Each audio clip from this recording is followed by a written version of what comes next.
अंधी सास का सच। निशा की सास अंधी थी, वो ठीक से देख नहीं सकती थी, लेकिन शादी के बाद माँ जी खाना खा लीजिए, और हाँ मैं आपको दवाई दे रही हूँ वो भी खा लीजिए। नहीं नहीं बेटा, तू बस खाना बना ले, मुझे अंदाजा है मैं खुद ही खा लूंगी सब कुछ। रोज सुबह निशा की सास की आदत थी। निशा बेटा, सब्जी दे दे, मैं काट देती हूँ। अरे नहीं नहीं माँ जी, आपको चाकू लग सकता है। नहीं नहीं बहू, मुझे अंदाजा है कि कैसे काटना है, काफी वक्त से कर रही हूँ ना मैं।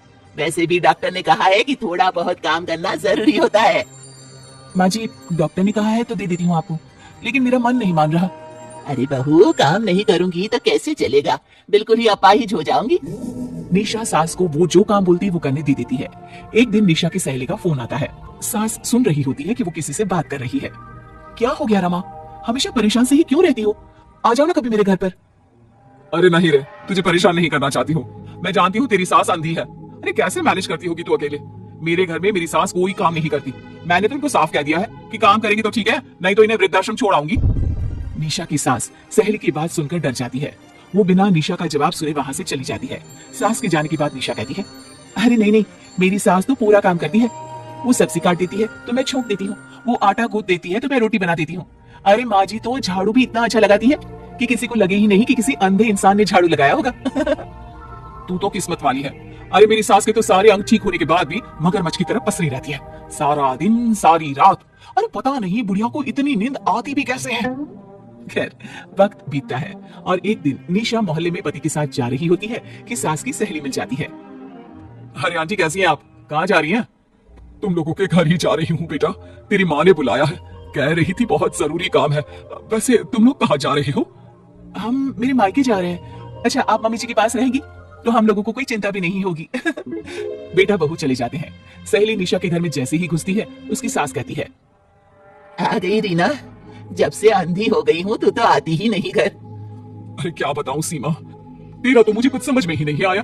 अरे जैसे ही बेटी की शादी हुई उधर तू अंधी हो गई, कैसे, मतलब समझ में नहीं आया। सास जोर जोर से हंसती है। अरे पागल हो गई है क्या, किसी अच्छे डॉक्टर को दिखाना, ठीक हो जाएगी। मन नहीं करता क्या दुनिया देखने का? कल को पोता पोती होंगे, उन्हें कौन खिलाएगा? तेरी भी तो बहू आई है, तेरे भी तो बेटे को बच्चा हुआ, कितना खिला लिया तूने। अरे हमारी तो किस्मत ही फूटी थी। लड़की की पहले दिन से ही डिमांड थी कि सास ससुर के साथ नहीं रहना, चाहे जो हो जाए। अब बोल क्या करती मैं। फिर क्या कर लिया तूने? दोनों आंखें होने के बाद भी परेशान ही है ना? हाँ पर चल कम से कम दुनिया देख तो रही हूँ ना, तेरी तरह अंधी तो नहीं हो गई। निशा की सास शांत हो जाती है। उनकी आंख से आंसू गिरने लगते हैं। अरे अरे रो मत, क्यों रो रही है? वैसे भी दुनिया में ऐसा कुछ नहीं है कि जो देखा जाए। चालाक बहू है, और ऊपर से वो बेटे जिन्हें बचपन से सीने से चिपका कर पाला, वो भी बीवियों के कहने पर माँ से लड़ पड़ते हैं। तेरी गुलाबी रंग की साड़ी बहुत अच्छी लग रही है, और ये जो चश्मे का फ्रेम है ना, जच रहा है तुझ पर। सहेली शांत हो जाती है। मतलब तू अंधी नहीं है तो देख सकती है।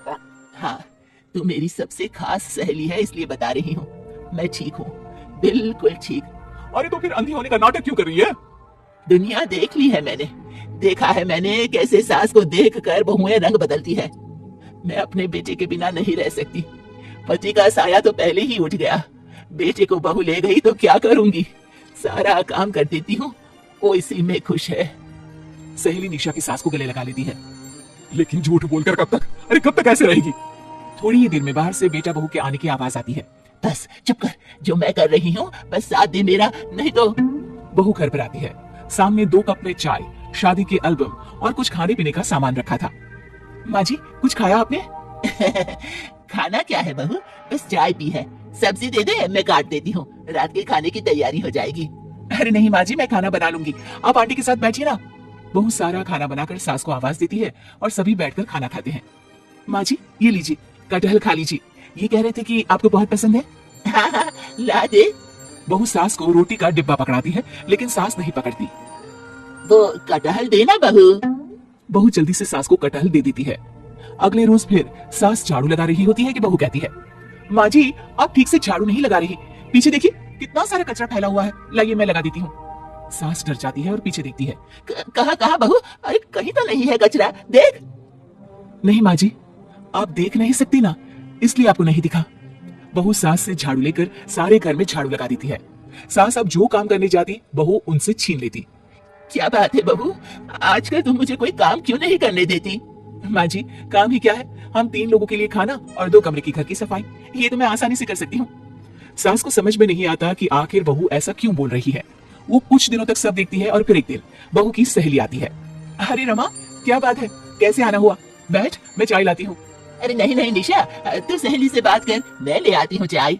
वाह क्या बात है, तेरी सास को आंख से दिख भी नहीं रहा लेकिन चाय बनाने को तैयार, और एक मेरी वाली है, हाथ पैर हिलाने की भी पैसे लेती है।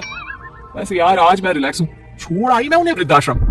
सास डर जाती है और अंदर से चाय बनाकर ले आती है, लेकिन डर के मारे सास के हाथ से चाय की ट्रे गिर जाती है। बहू की सहेली बोल पड़ती है, अरे कुछ काम होता नहीं है तो करती क्यों है बुढ़िया, एहसान दिखाने के लिए? अरे मैं तो कहती हूँ तू भी इस अंधी को वहीं छोड़ा।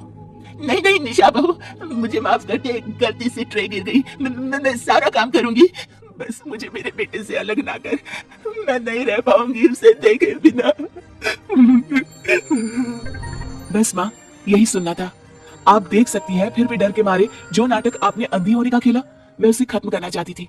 माँ जी, आप घर की बड़ी हैं, मेरे पति की माँ है, मेरे लिए आपकी जगह भगवान से कम नहीं। आप अंधी नहीं भी होंगी तो भी मैं कभी भी आपको खुद से दूर नहीं करूंगी माँ जी, मेरा विश्वास रखिए। फिर निशा सहेली को देखती है। अच्छा होगा रमा कि तू मेरे घर से चली जाए, क्योंकि मेरे घर में ऐसे लोगों के लिए कोई जगह नहीं है जो बड़ों की इज्जत नहीं करते। सास चैन की सांस लेती है। जीती रहे बहू, जीती रहे।